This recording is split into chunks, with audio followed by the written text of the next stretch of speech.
السلام عليكم ورحمة الله وبركاته. مرحبا بكم معنا في قناة مطبخ فرح. إن شاء الله يلقاكم هذا الفيديو بأحسن الأحوال بصحة جيدة. كالعادة اليوم جبت لكم وصفة رائعة، كذلك وصفة لرمضان إن شاء الله بما أنه رمضان على الأبواب. وصفتنا لليوم شاربات كوكتيل قنبلة في البنة، خصوصا في شهر رمضان. وشو نقول لكم، رائعة رائعة. وبما أنه في هذا الفصل متوفر البرتقال والليمون، يعني ننصحكم أنكم تجربوها، راح تنال إعجابكم.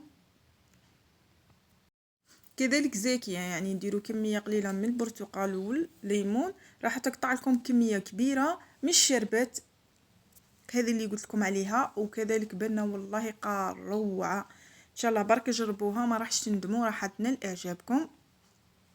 برك نرجع نذكركم اللي اول مره يشاهد الفيديو يدخل القناه، نقول له فضل منك وليس امر، ارجو الاشتراك وتفعيل الجرس واللايك باش يطلع لنا الفيديو.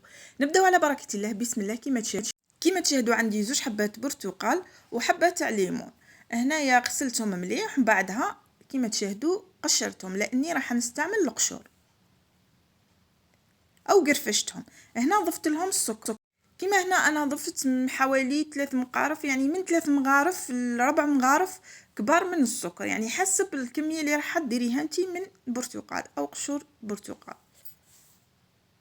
كيما تشاهدوا خلطتهم مع بعض بهذه الطريقه. بعد ذلك عصرت الليمون او القارص كيما نقولوا احنا والبرتقال،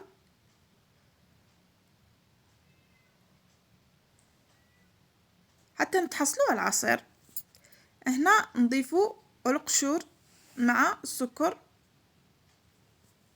كما تشاهدوا القشور خلطتهم مليح مع السكر حتى نذاب مع هذوك القشور تاع الليمون والبرتقال.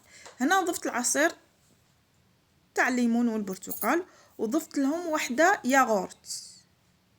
وماذا بكم الياغورت يكون بذوق البنان او الليمون.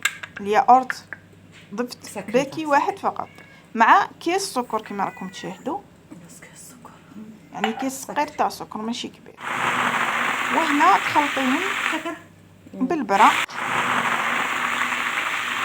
وهنا كما تشاهدوا بالبرا تحصلت على المركز. بعد ذلك تضيفوا له الماء حسب الكميه يعني اللي عندكم وتتحصلوا على الشربات. وهاليكم الشربات تاعنا اللي تحصلنا عليها، كذلك السكر حسب الرغبه يعني. وهذا هي الشربات تاعنا كوكتيل روعه، قمه في البنه. وشو نقول لكم ولا اروع، راح تعجبكم، جربوها برك ما راحش تندموا.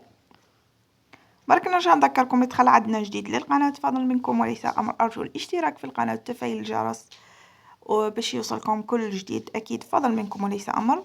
وكذلك لايك بعد مشاهده الفيديو باش يطلع الفيديو ويتشاهد بكميه كبيره. شكرا، وملتقى جديد مع وصفه جديده مطبخ فرح.